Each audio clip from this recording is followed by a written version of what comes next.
തമ്പനയിൽ കണ്ടപ്പോ തന്നെ നിങ്ങൾക്ക് മനസ്സിലായി കാണും, അതെ ഞാൻ മന്തി ഉണ്ടാക്കാൻ പോവാണ്.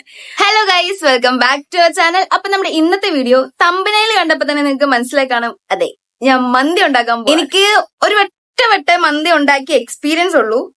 അത് ഭയങ്കര രീതിയിൽ ഫ്ലോപ്പ് ഒന്നും ആയിട്ടില്ല, എങ്കിലും കറക്റ്റ് മന്തിയുടെ ടേസ്റ്റ് ഒക്കെ വന്നു.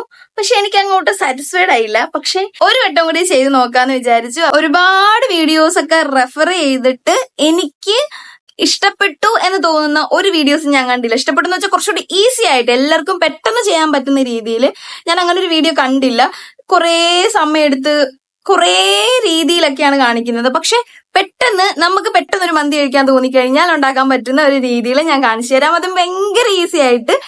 ഞാൻ ആദ്യം ഉണ്ടാക്കിയത് ഇങ്ങനെയല്ല, പക്ഷെ ഇപ്പോ ഞാൻ കുറച്ചുകൂടി ഈസി ആയിട്ട് ചെയ്യാനായിട്ട് നോക്കി.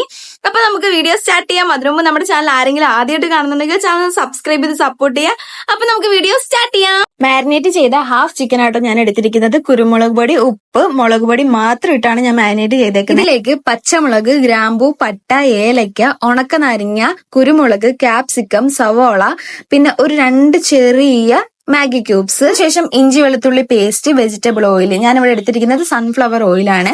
പിന്നെ മല്ലിയില, പുതിനയില, ഇതെല്ലാം കൂടി ഇട്ട് നന്നായിട്ട് മിക്സ് ചെയ്തെടുക്കാം. 3 വിസിൽ അടിച്ചതിന് ശേഷം പ്രഷർ ഒക്കെ പോയി കഴിഞ്ഞിട്ട് ഓപ്പൺ ചെയ്യാം. ഈ ഒരു ടെക്സ്ചറിൽ നമുക്ക് ചിക്കൻ കിട്ടും. നേരെ ചിക്കൻ എടുത്ത് മാറ്റി വെക്കുക. അതിലേക്ക് മന്തി മസാല ഉണ്ടെങ്കിൽ ഒരു ചെറു ചൂടുവെള്ളത്തിൽ ചാലിച്ചിട്ട് ഇതുപോലെ പേസ്റ്റ് രൂപത്തിലാക്കി അതിനകത്തോട്ട് അപ്ലൈ ചെയ്ത് കൊടുക്കാം. എന്നിട്ട് ചിക്കൻ സ്റ്റോക്ക് ബാക്കി ഉണ്ടാവും. അതിനകത്തേക്ക് നിങ്ങൾക്ക് ആവശ്യമുള്ള അളവിന് എടുത്ത ബസ്മതി അരിയോ അല്ലെങ്കിൽ സെല്ല റൈസോ എടുക്കാം. ഞാൻ എടുത്തിരിക്കുന്നത് സെല്ല റൈസ് ആണ്. എന്നിട്ട് ഒറ്റ വിസിലടിച്ച് അത് നിർത്തുക. അതിനുശേഷം ചിക്കൻ എടുത്ത് ഈ ഒരു നമ്മുടെ റൈസിന് മുകളിലായിട്ട് വെച്ചിട്ട് പച്ചമുളകും വെച്ച് നമുക്ക് കുക്കർ ക്ലോസ് ചെയ്യാം. എന്നിട്ടൊരു 20 മിനിറ്റ് കുക്കർ ലോ ഫ്ലെയിമിൽ ഇട്ടിട്ട് ഒന്ന് വിസിൽ കേൾക്കുന്നതിന് മുന്നേ ആയിട്ട് നമുക്ക് ഓഫ് ചെയ്യാം. ഭയങ്കര ഈസിയാണ്, ഭയങ്കര ടേസ്റ്റുമാണ്. ഇതിലും എളുപ്പത്തിൽ നമുക്ക് എന്തായാലും മന്തി ഉണ്ടാക്കാൻ പറ്റില്ല. അവാർഡ് ആയിട്ടുള്ള റൈസ് ആയതുകൊണ്ട് അത്യാവശ്യം നല്ല ടേസ്റ്റ് നമുക്ക് ഫീൽ ചെയ്യും. പറ്റുന്നവരൊക്കെ ജസ്റ്റ് ഒന്ന് ട്രൈ ചെയ്ത് നോക്കുക. ഇതിന്റെ അളവ് കുറയ്ക്കുകയൊക്കെ ചെയ്യണം കേട്ടോ. അപ്പൊ ഇത്രയുള്ള വീഡിയോ ആർക്കും ഇഷ്ടമായെന്ന് വിചാരിക്കുന്നു. ഇഷ്ടമായിട്ടുണ്ടെങ്കിൽ ലൈക്ക് ചെയ്യുക, ഷെയർ ചെയ്യുക, പിന്നെ എന്തായാലും ഒന്ന് സബ്സ്ക്രൈബ് ചെയ്ത് സപ്പോർട്ട് ചെയ്യുക. മറ്റൊരു യൂസ്ഫുൾ വീഡിയോ ആയിട്ട് നമുക്ക് വീണ്ടും കാണാം.